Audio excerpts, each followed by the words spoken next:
Hello everyone. आज हम discuss करने वाले हैं Himachal Pradesh public service commission की तरफ से आई एक नोटिफिकेशन जो कि करंटली तो नहीं है। आप जैसे कि आप यहाँ पे डेट देख सकते हैं 20 मई 2020 की है। तो चलिए स्टार्ट करते हैं। जैसे कि आप देख सकते हो कि एक ऑफिस ऑर्डर है और यहाँ पे कुछ रूल्स के बारे में बात करी गई है। तो हम नीचे अमेंडमेंट से स्टार्ट करने वाले हैं। तो यहाँ पे आपको दो चीज़ें दे रखी है, एक सेट जिसमें लिखा है सब्जेक्ट एप्टीट्यूड टेस्ट और एक पीटी पर्सनालिटी टेस्ट। ठीक है, उसके बाद यहाँ पे नीचे देखिए सिलेक्शन ऑफ कैंडिडेट्स के बारे में बताया, सेट के बारे में बताया। आपका ये ऑनलाइन या ऑफलाइन दोनों हो सकता है। जैसे कि आपको पता ही है कि जब ज़्यादा कैंडिडेट होते हैं तो ऑफलाइन होता है और जब कम कैंडिडेट होते हैं तो ऑनलाइन एग्ज़ाम करवा दिया जाता है।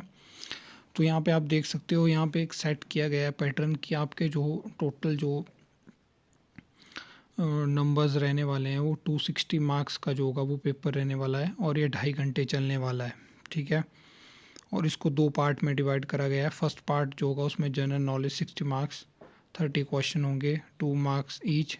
दैट इज़ यहाँ पे है कि जनरल नॉलेज ऑफ एचपी के 20 question, general knowledge of India के 5 और इंटरनेशनल जनरल नॉलेज 5। और पार्ट 2 में जो भी आपका रिस्पेक्टिव सब्जेक्ट होगा, जैसे कि एग्जांपल लेके हम चलेंगे, जैसे एई सिविल का अगर एग्ज़ाम है तो 200 मार्क्स जो होगा वो उसमें से होगा टोटल 100 क्वेश्चन आएंगे, 2 मार्क्स के एक क्वेश्चन होगा।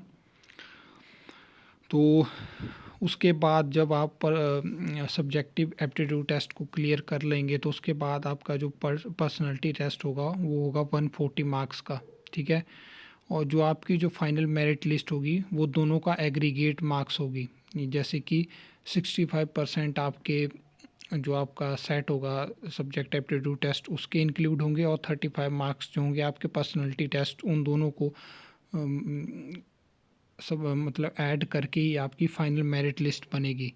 तो यहाँ पे एक बहुत बड़ा चेंज करा गया है। जैसे कि आपको पता है, अगर आपने पहले HPPSC शिमला के एग्ज़ाम दे रखे हैं तो पहले क्या होता था कि जो भी आपका सब्जेक्ट एप्टीट्यूड टेस्ट होता था उसके जो मार्क्स होते थे वो सिर्फ आपको इंटरव्यू तक पहुंचने के लिए फ़ायदेमंद रहते थे। एक बार अगर आप पर्सनालिटी टेस्ट इंटरव्यू में पहुंच गए तो वहाँ पे जो होता था वो मेरिट लिस्ट अलग से बनती थी। मान लो आप अगर सब्जेक्टिव टेस्ट के टॉपर हो तो ज़रूरी नहीं है आप इंटरव्यू या पर्सनालिटी टेस्ट में भी हो, आप हो सकता है उसमें सबसे लास्ट हो।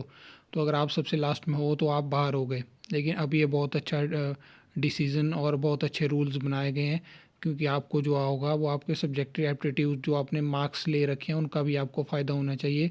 क्योंकि इंटरव्यू में आपको पता ही है कि कई बार अप्रोच होती है, बहुत सारे घोटाले होते हैं और कुछ लोगों को ऐसे ही ज़्यादा नंबर लग जाते हैं जिनकी नहीं होती, उनको नंबर कम लगाए जाते हैं। तो इसलिए इस चीज़ को करा गया है। तो आगे देख सकते हैं आप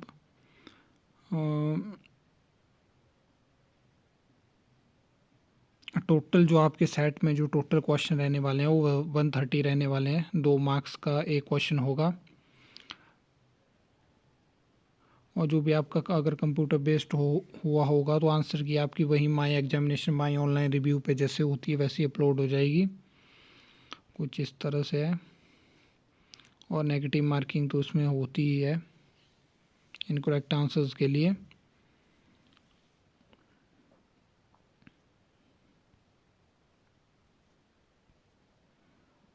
और जैसे कि आप देख सकते हो मिनिमम मार्क्स जो आपको चाहिए होते हैं, अगर आपका कंप्यूटर बेस्ड और ऑफलाइन है सेट के लिए तो आपको 30% that is 78 marks for candidate. General category के लिए आपको 30% चाहिए और रिज़र्व्ड कैटेगरी के लिए आपको 25% चाहिए।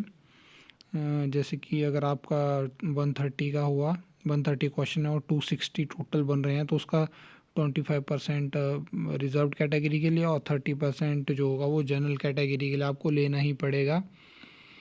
उसके बाद जो है वो पर्सनालिटी टेस्ट के 140 मार्क्स के बारे में बताया गया है। तो जैसे कि आप देख सकते हो किस तरह से जो भी आपका सब्जेक्टिव जिस भी पोस्ट के लिए आपने अप्लाई किया उसका जो सब्जेक्टिव होगा उससे जो होगा वो 50% होगा। जो इंटरव्यू में जो क्वेश्चन आपसे पूछे जाएंगे वो 50% होंगे, मतलब 70 मार्क्स। उसके बाद अगर आपने जिस पोस्ट के लिए अप्लाई किया और उसमें कोई एक्सपीरियंस या आपकी जो भी क्वालिफ़िकेशन है वो मांगी गई थी, तो 10% डाटा वहाँ से आपसे पूछा जाएगा, जो कि 14 मार्क्स का बनेगा। उसके बाद Himachal languages, culture, art, custom के बारे में 40% आने में पूछा जाएगा आपसे, जो कि टोटल 56 मार्क्स का होगा। तो यहाँ पे भी जो आपका पर्सनैलिटी टेस्ट यानी इंटरव्यू होगा, उसमें भी मिनिमम मार्क्स बताए गए हैं, जैसे कि 45% जो होंगे वो जनरल कैटेगरी के लिए और 35% जो होंगे वो आपके रिजर्व्ड कैटेगरीज़ के लिए होने वाले हैं। तो ये इसमें बताया गया है। बाकी यहाँ पर तो बहुत कुछ लिखा गया हुआ है, इसमें बहुत टाइम कंज्यूम होगा अगर आप खुद से समझने में जाओगे। तो देखिए आपके जो वहाँ पे आपका पर्सनैलिटी टेस्ट होगा, उसमें किस तरह से आपको मार्क्स लगाए जाएंगे। उसमें आपको मार्क्स शो नहीं करे जाएंगे, उसमें आपको एक ग्रेड दिया जाएगा, जैसे outstanding, very good, good, average, below average. देख सकते हो आप, आउटस्टैंडिंग के लिए 5 मार्क्स, वेरी गुड के लिए 4 मार्क्स, गुड के लिए 3 मार्क्स, एवरेज के लिए 2 मार्क्स एंड बिलो एवरेज के लिए 1 मार्क। ठीक है। उसके बाद क्या होगा कि आपका जो चेयरपर्सन होगा, जो मेंबर 1, मेंबर 2 होगा, वो आपको जो होगा वो तीनों जो होगा वो अलग अलग दे सकते हैं या दोनों तीनों के सेम भी हो सकते हैं, लेकिन वो अपने बेसिस पे जैसा आप उनको आपके बारे में पता, वो आपको एक ग्रेड देंगे। जैसे आपको आउटस्टैंडिंग दे दिया, वेरी गुड दे दिया, गुड दे दिया, उसके आगे मार्क्स दे दिए 5 स्टार 3, इन तीनों को ऐड अप किया जाएगा। ठीक है। अब जब इन तीनों को ऐड अप कर दिया, इनकी एवरेज निकाल लेंगे, तो उस हिसाब से आपको ग्रेड दिया जाएगा। ठीक है। ये कुछ आपका जो है पर्सनैलिटी टेस्ट में इस तरह से आपको नंबर लगेंगे। और लास्ट जो मेन यहाँ पे चीज़ बताई गई है वो है, the above amendment shall be applicable for all posts to be advertised on और आफ्टर, जो आपका 20 मई के बाद जो भी आपकी पोस्टें निकलेंगी ये उनके लिए एप्लीकेबल है। तो यहाँ पे जो मेन मकसद था मेरा ये बताने का, जो भी आपका AE सिविल का फ़िलहाल एग्ज़ाम, जैसे कि करंटली ड्रग इंस्पेक्टर के फॉर्म फिल हो रहे हैं, और जो AE सिविल PWD का जो एग्ज़ाम जिसकी टेंटेटिव शेड्यूल में डेट मई मंथ में आई है, तो कुछ लोग पूछ रहे थे कि ये रूल उसमें अप्लाई होगा या नहीं होगा। वैसे तो वो एडवर्टाइज़ 20 मई के बाद ही हुआ, वो तो नवंबर दिसंबर की बात है, लेकिन जहाँ तक मैंने उसकी नोटिफिकेशन पढ़ी है तो मैंने उसमें देखा कि उसमें तो इस बारे में कुछ लिखा ही नहीं गया है कि आपको 130 क्वेश्चन आएंगे। वहाँ तो क्लियरली मेंशन करा हुआ है कि आपको 100 क्वेश्चन आने वाले हैं, 80 आपके जो भी आपकी फील्ड है वहाँ से, और 20 क्वेश्चन जैसे प्रीवियस जो AE के एग्ज़ाम होते थे वैसे ही आने वाले हैं। तो मुझे तो नहीं लग रहा है कि वो एग्ज़ाम उस बेसिस पे होगा, क्योंकि जो भी इनकी नोटिफिकेशन में होता है ये सब कुछ उसी बेसिस पे होता है। अगर ऐसा कुछ चेंज होता तो वो क्लियरली अपनी नोटिफिकेशन में मेंशन करते। तो जो भी ये लोग ये सोच रहे थे कि इस नए पैटर्न के बेसिस पे होगा, तो शायद मुझे नहीं लगता कि वो इस नए पैटर्न पे होगा। और फ़िलहाल के एग्ज़ाम मुझे नहीं लगता कि इस पैटर्न पे हो रहे हैं। वैसे तो HWPSC शिमला की तरफ से ऑफिशियल जो नोटिफिकेशन है वो है, लेकिन क्या पता इसमें थोड़ा टाइम लग जाए इसको।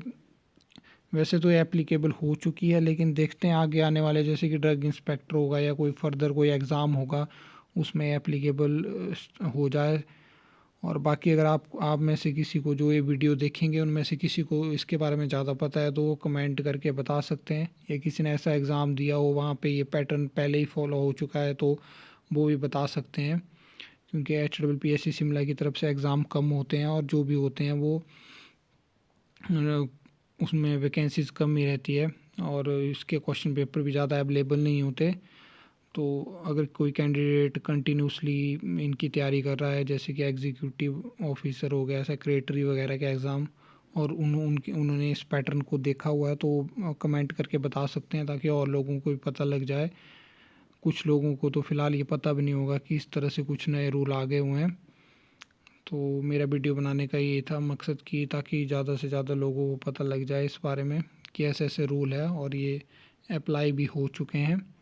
और आगे आने वाले पर्सनालिटी टेस्ट में जो होगा वो जो ये अप्रोच या और कुछ चीज़ें होती हैं थोड़ी कम हो जाएंगी।